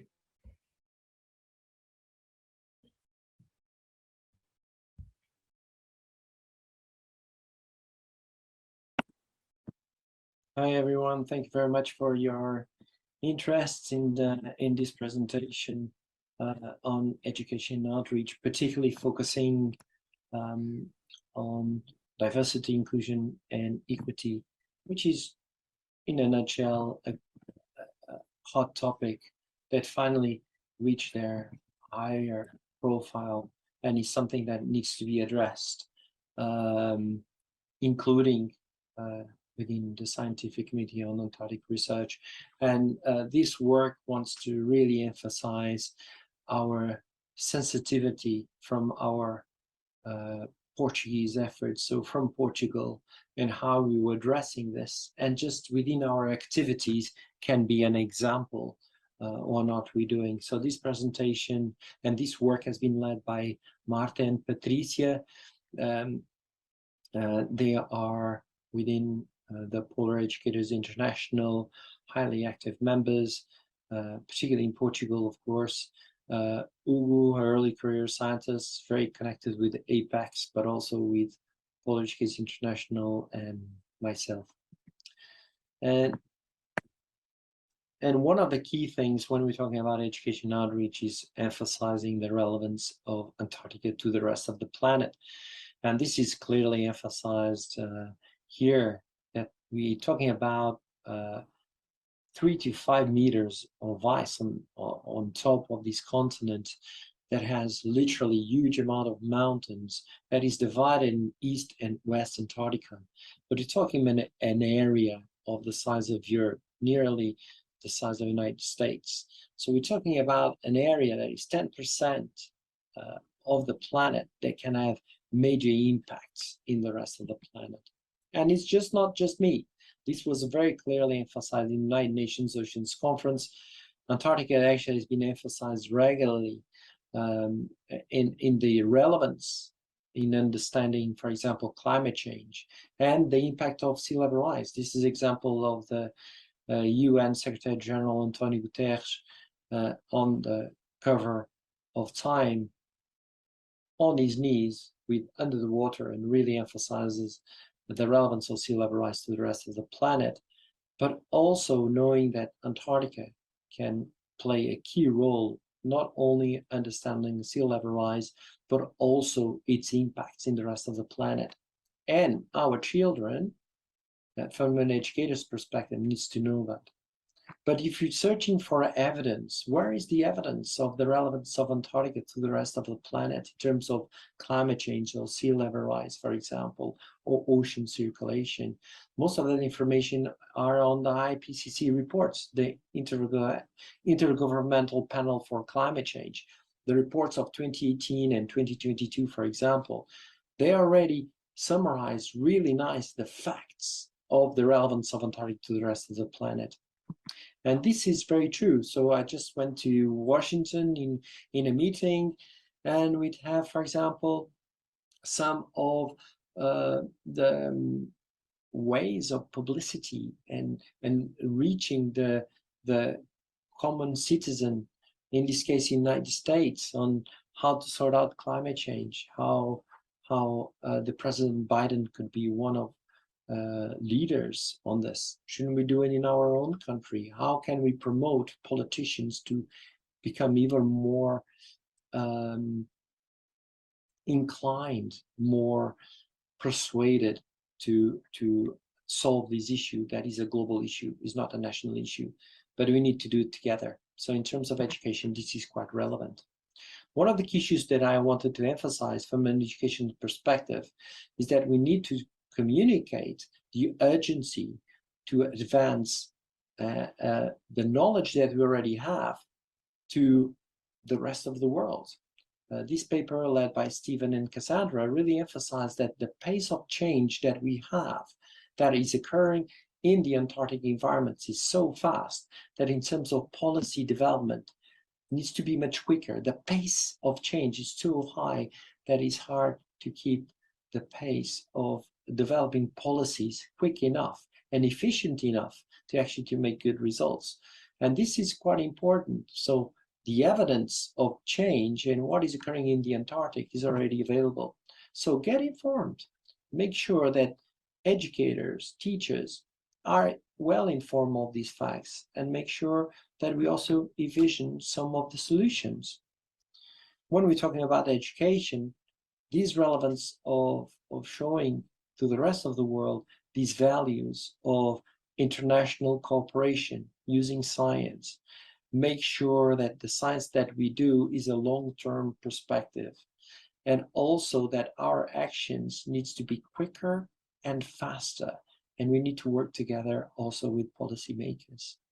But this should be underlined a sense of inclusion, equity, and diversity.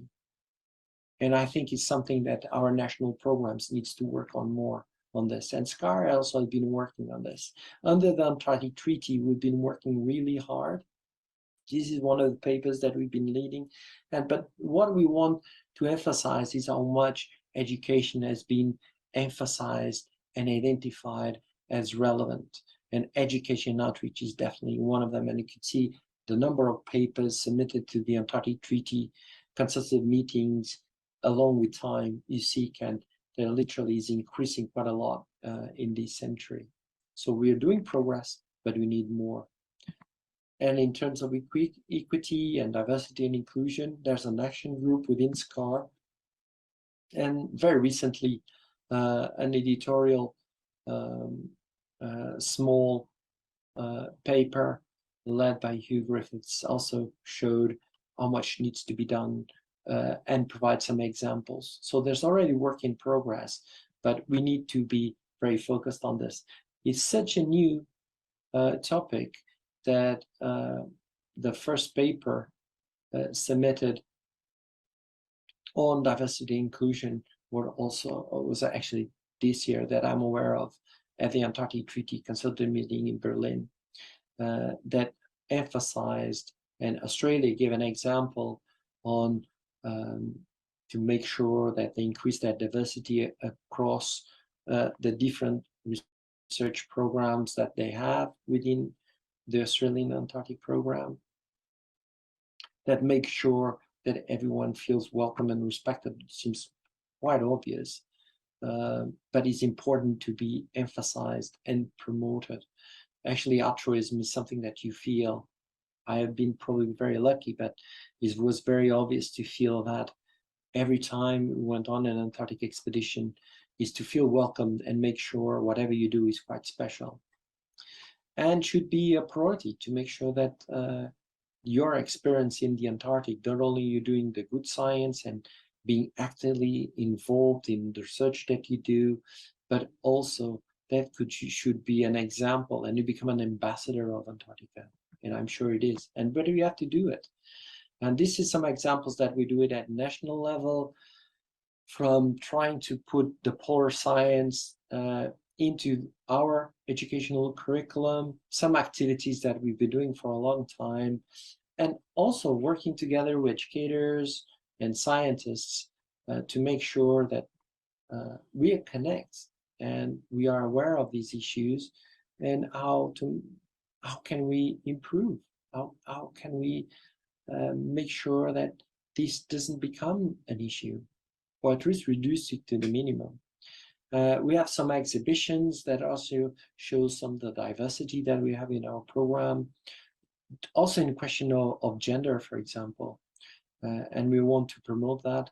This is an example of APEX, the Association of Polar Career Scientists, that not only could see the range of diversity, but we want to make sure that it's inclusive. And I think the APEX Portugal is doing a great job, but also emphasizing that diversity. Also, for example, videos or presentations or some articles that emphasize that equity, but also diversity and inclusion.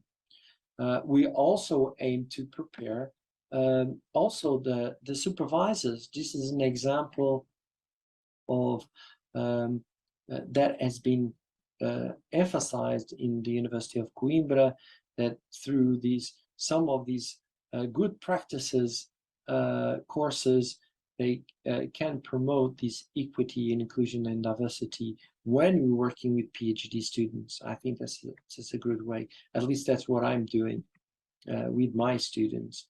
But making an institutional issue, I think that's very important. Polar Weeks is one of example. Just to give an idea, in the last 10 years, we're talking about gathering more than 140,000 students, 400 schools, and more than 3,000 teachers or educators and 200 scientists, and working with countries all over the world, having the advantage of working with early career scientists at the early age.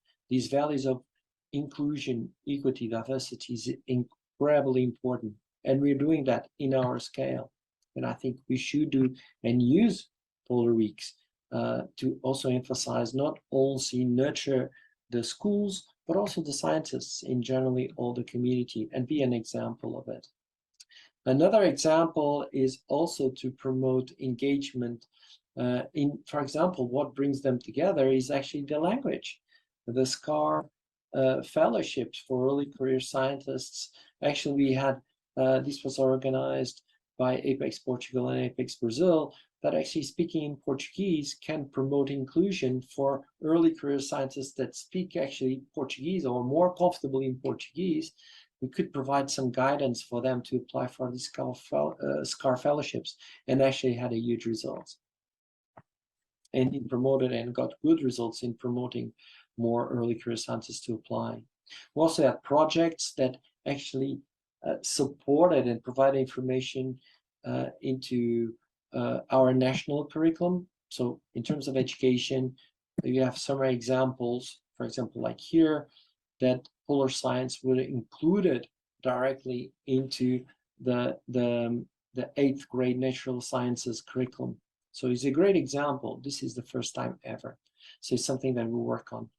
Also, Apex emphasized these issues very nicely in inviting early career scientists, girls, boys, whatever their background, as long as they are early career polar scientists, in writing essays about their research based on the research paper. So bringing a research paper in simple words that can be used in schools.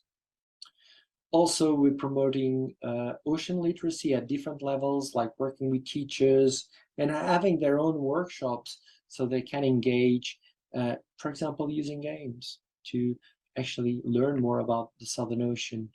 The workshop of Portugal from Polar Age Career Scientists was actually online, worked really nicely, and also noted this issue. And also the Polar Educators International in 2022 in Iceland was a huge success, and Portugal made its contribution, but also noted that that is something that is in our minds, and these organizations became very active. Is something that should be even more recognized in addressing these issues. But we should not only look at the Southern Ocean. I think we should have a broader view, and the United Nations Oceans Decade is an example of that. The Southern Ocean Action Plan touches a lot on issues that needs to address scientifically, but also in terms of outreach, and these issues of diversity, inclusion, equity is something that is nicely emphasized there, that we can learn from it. Now we know the gaps. So the main point of this presentation is recognizing, and we should have a strong voice in recognizing the value of the Antarctic region to the rest of the planet, that these issues are here to stay, and we need to, from an educational perspective, should also help national programs to address this issue and solve them. And we need to solve them engaging everyone. And our role as educators is crucial. Thank you.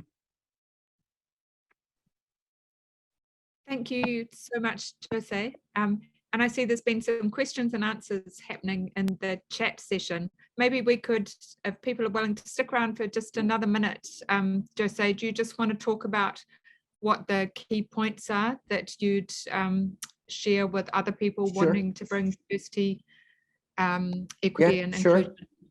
Yeah, totally. First, I would like to thank all of you for being present and thank Anne for the comments. For me, the most recent paper from Australia for me was very aligning to make sure that SCAR and TCM are in line. Of course, there were some previous papers in 2021, but this one was the one that the treaty actually raised a lot of the profile and importance of these IDI issues. And I think us as pair and as an action group and within SCAR and PI and APEX, we should be the leaders. Soon the early career scientists will be leading these issues, and hopefully we'll be sorting them very quickly. One of the issues that was one of points that was raised also by Anne was that what were the most important lessons that I've learned by discussing this with the students. Actually, the course that we had was with the supervisors of the students. So the university has a course that provides guidance for the PhD supervisors to be aware of these issues. So if they ever come across any difficulties or any obstacles that relates with this, they can be highly addressed very quickly at the university level. For my students personally, of course, we are addressing that very immediate, but we are aware of them. And the major point that I want to come across is that within SCAR and within our community, we already have the tools to address them. We already have an action group. And even with us, if any students have any issue, of course, they just contact me or any other colleague around. What we wanted from these courses is that they are aware of these issues, and if there's any problems, they have the right contacts to people that can help them. Thank you. Thank you so much, José. That's very important work. So we're out of time. I'm going to wrap things up. I just want to say thank you to all the presenters, and thank you to everyone who's come along to listen and ask questions. I'm stepping down now as chair of the Action Group on Public Engagement with Antarctic Research, and Elizabeth Lean and Katie Marks are going to be taking up that role. So if you are part of the group, then expect to hear from Katie and Elizabeth soon. If you're not part of the group but want to find out more, I have put a link into the chat, so you can have a look on the SCAR website to find out more. So thank you all. I hope you've enjoyed the conference, and see you next time, maybe in person.